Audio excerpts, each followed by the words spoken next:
नमस्कार दोस्तों, स्वागत है आप सभी का इस खास वीडियो पे। आज के इसी वीडियो पे मैं आपको बताने जा रहा हूँ कि एनपीएस और म्यूचुअल फंड में कौन बेहतर है और इन दोनों में बेस्ट टैक्स सेविंग स्कीम कौन होता है। अगर आप किसी भी कॉम्पिटिटिव एग्जाम का प्रिपरेशन कर रहे हो और ग्रुप डिस्कशन फेस कर रहे हो और पर्सनल इंटरव्यू फेस कर रहे हो तो ये वीडियो आपके लिए इम्पोर्टेंट होगी। तो वीडियो के एंड तक आप बने रहना और चैनल पर नए हो तो चैनल पे एक बार लाइक और सब्सक्राइब कर लेना, क्योंकि हमारे इस चैनल पे कुछ फाइनेंशियल टर्म्स, कुछ कंडीशन, कुछ फैक्ट्स और उसी के साथ फाइनेंशियल रिलेटेड कुछ न्यूज, फाइनेंस रिलेटेड कुछ और भी एक्स्ट्रा इन्फॉर्मेशन आपको इसी चैनल पर मिलती रहेगी। तो चलिए दोस्तों, आज के इसी वीडियो को शुरू करते हैं। तो दोस्तों, मैं आपको बताना चाहूँगा कि एनपीएस और म्यूचुअल फंड में कौन बेहतर है और इन दोनों में से बेस्ट टैक्स सेविंग स्कीम कौन होता है। तो इसी टॉपिक को आने से पहले हम जान लेंगे एनपीएस क्या होता है और म्यूचुअल फंड क्या होता है। तो सबसे पहले हम बात करते हैं एनपीएस क्या होते हैं। एनपीएस का फुल फॉर्म है नेशनल पेंशन स्कीम। एक सरकारी स्कीम है जो जनवरी 1, 2004 में इसी स्कीम को ओपन की गई थी। शुरू में ये पहले गवर्नमेंट एम्प्लॉय के लिए थी, लेकिन साल 2009 में ये स्कीम सभी के लिए ओपन कर दी, मतलब सभी लोगों के लिए ये ओपन स्कीम को ओपन कर दी थी। भारत का कोई भी नागरिक, अगर वो गवर्नमेंट एम्प्लॉय है, अगर प्राइवेट एम्प्लॉय है, अगर कोई भी व्यापार करता है लेकिन उनका उम्र 18 के 65 साल के बीच में होता है तो एनपीएस के तहत ये अकाउंट ओपन कर सकते हैं। इस स्कीम का ऑब्जेक्टिव है कि आफ्टर रिटायरमेंट आप अपने बच्चे के ऊपर और किसी और के ऊपर डिपेंड ना रहो। ये स्कीम को रेगुलेट किया जाता है पीएफआरडीए के माध्यम से, मतलब pension fund regulatory development authority, जो कि मिनिस्ट्री ऑफ फाइनेंस के जुरिडिक्शन के अंदर आता है। जैसे बैंकों को आरबीआई रेगुलेट करता है, वैसे एनपीएस को पीएफआरडीए रेगुलेट करता है।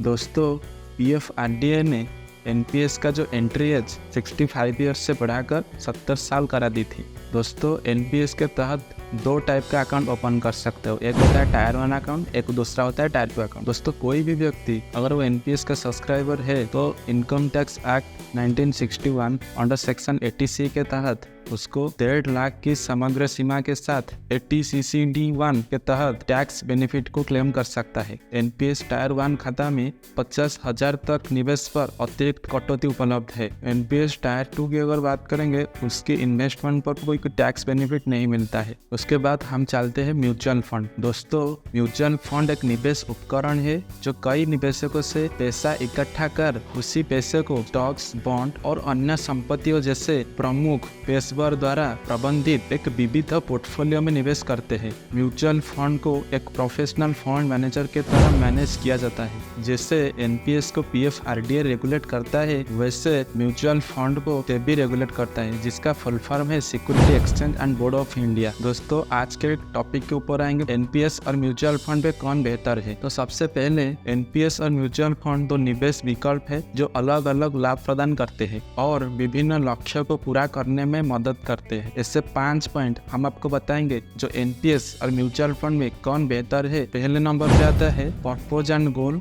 दूसरे नंबर पे आता है टैक्स बेनिफिट, तीसरे नंबर पे आता है flexibility and liquidity, fourth number पे आता है investment options and risk, fifth number पे आता है मैनेजमेंट एंड रिटर्न। तो चलिए दोस्तों, पूरे स्टेप बाय स्टेप इसी पॉइंट को हम एक्सप्लेन करेंगे। आज हम बात करेंगे एनपीएस और म्यूचुअल फंड में पर्पस एंड गोल क्या है। पहला पॉइंट आता है नेशनल पेंशन स्कीम का मुख्य उद्देश्य है रिटायरमेंट इनकम प्रदान करना है। दूसरे पॉइंट में आता है एनपीएस का, इसका उद्देश्य सेवानिवृत्ति के बाद नियमित पेंशन रूप में आय प्रदान करता है। हम चलते हैं म्यूचुअल फंड का पर्पस एंड गोल क्या है। म्यूचुअल फंड्स निवेशक के धन वृद्धि में मदद करने वाले निवेश वाहक है। दूसरे पॉइंट, इसमें निवेशकों के स्टॉक, बॉन्ड या दोनों के मिश्रण जैसी विभिन्न संपत्तियों में निवेश करने का मौका मिलता है। नेक्स्ट हम चलते हैं कि एनपीएस एंड म्यूचुअल फंड में क्या टैक्स बेनिफिट है। तो पहले पॉइंट में आते हैं एनपीएस के बारे में कि एनपीएस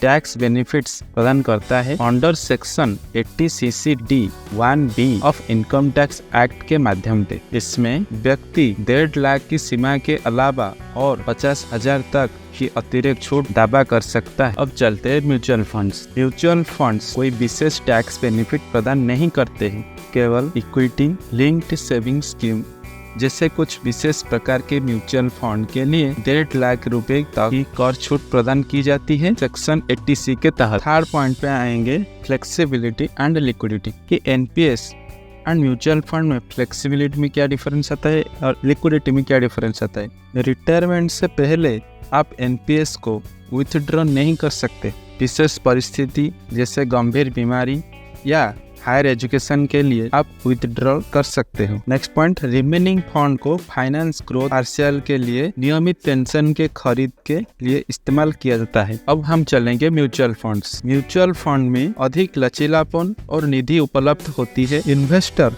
अपनी इकाइयों को आंशिक या पूर्ण रूप से रिडीम कर सकते हैं। शर्त यह है कि बाजार के परिस्थिति के अध्ययन यह म्यूचुअल फंड को अल्पकालिक वित्तीय लक्ष्यों या आपात स्थितियों के लिए अधिक उपयुक्त बनाता है।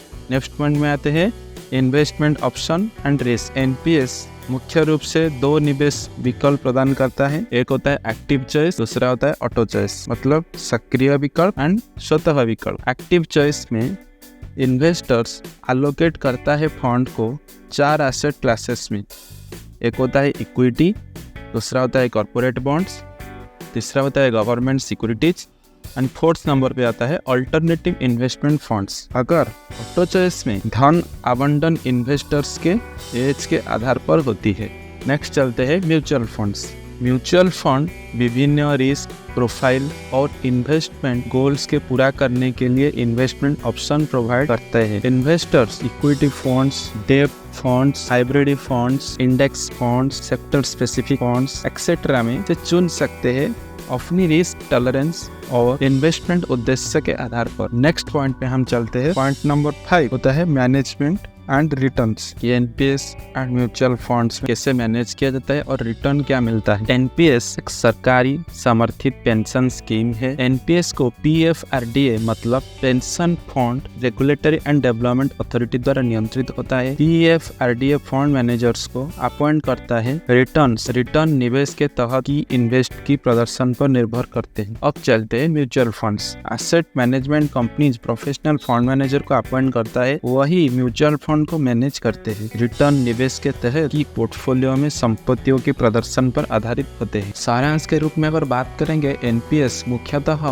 Retirement planning tax benefit offer करता है, जबकि म्यूचुअल फंड समय अनुसार विभिन्न वित्तीय लक्ष्यों के लिए उपयुक्त होता है। एनपीएस और म्यूचुअल फंड आपकी विशेष आवश्यकताएं, रिस्क टॉलरेंस और इन्वेस्टमेंट उद्देश्य पर निर्भर करता है। दोस्तों, समय अनुसार समझौता करने के लिए अपनी आवश्यकता को मूल्यांकन करें और एक फाइनेंशियल एडवाइजर से परामर्श करके उचित निर्णय लेने की सलाह दी जाती है। नेक्स्ट क्वेश्चन के ऊपर आएंगे कि एनपीएस और म्यूचुअल फंड में बेस्ट टैक्स सेविंग स्कीम कौन होता है। दोनों एनपीएस और म्यूचुअल फंड टैक्स सेविंग लाभ प्रदान करते हैं, लेकिन उनमें विभिन्न विशेषताएं और व्यक्तिगत प्राथमिकताएं और विभिन्न लक्ष्यों के लिए आधार पर उपयुक्तता होती है। आइए इनकी तुलना करें। इनकी तुलना करने के लिए हमें 3 पॉइंट लेंगे। पहले नंबर पे आता है लॉक इन पीरियड, दूसरा नंबर पे आता है इन्वेस्टमेंट एंड फ्लेक्सिबिलिटी, तीसरे नंबर पे आता है रिटर्न एंड रिस्क। तो लॉक इन पीरियड में एनपीएस और म्यूचुअल फंड में क्या अंतर होता है, अब हम जानेंगे। एनपीएस में म्यूचुअल फंड तुलना में लंबी लॉक इन अवधि होती है। एनपीएस में फाइनेंस फंड को फुल्ली विथड्रॉ कर सकते हैं जब आपकी रिटायरमेंट होगा। विशेष परिस्थिति के तहत पार्शियल विथड्रॉ संभव है। अब हम चलते हैं म्यूचुअल फंड में। लॉक इन पीरियड में म्यूचुअल फंड क्या मतलब होता है कि ईएलएसएस में लॉक इन अवधि 3 वर्षों की होती है, जो एनपीएस की तुलना में कम होती है। अन्य प्रकार के म्यूचुअल फंड में सामान्य रूप से लॉक इन अवधि नहीं होती है, जिससे अधिक लिक्विडिटी उपलब्ध होता है। अब हम चलते हैं सेकंड पॉइंट पे। सेकंड पॉइंट पे आता है investment flexibility. NPS and mutual fund में इन्वेस्टमेंट फ्लेक्सिबिलिटी क्या होता है। ये एनपीएस में लिमिटेड इन्वेस्टमेंट ऑप्शन होते हैं, जो मुख्य रूप से 4 एसेट क्लासेस जैसे कि फर्स्ट में इक्विटी आता है, इक्विटी जाता है, सेकंड में कॉर्पोरेट बॉन्ड आता है, थर्ड नंबर पे गवर्नमेंट अथॉरिटी जाता है एंड फोर्थ नंबर पे अल्टरनेटिव इन्वेस्टमेंट फंड्स आता है। इन 4 एसेट में आयु और जोखिम प्राप्ति के आधार पर एलोकेशन किया जाता है। अब हम चलते हैं म्यूचुअल फंड की। म्यूचुअल फंड विभिन्न इन्वेस्टमेंट निवेश ऑप्शन विकल्प प्रदान करते हैं, जिसमें इक्विटी फंड्स, डेब्ट funds, hybrid funds, index funds, sector specific funds etcetera. Investor उनके रिस्क प्रोफाइल और इन्वेस्टमेंट ऑब्जेक्टिव्स निवेश उद्देश्य के आधार पर फंड चुन सकते हैं। थर्ड पॉइंट पे आते हैं रिटर्न एंड रिस्क कि एनपीएस और म्यूचुअल फंड में क्या रिटर्न होता है एंड रिस्क क्या होता है। एनपीएस के रिटर्न बाजार पर निर्भर करते हैं और इसके प्रदर्शन पर ओरिजिनली इन्वेस्टमेंट्स की सफलता पर निर्भर करते हैं। एनपीएस में रिस्क सामान्य रूप से कम होता है क्योंकि इसमें डाइवर्सिफाइड पोर्टफोलियो को मैनेज्ड प्रोफेशनल फंड मैनेजर करते हैं। अब हम चलते हैं म्यूचुअल फंड।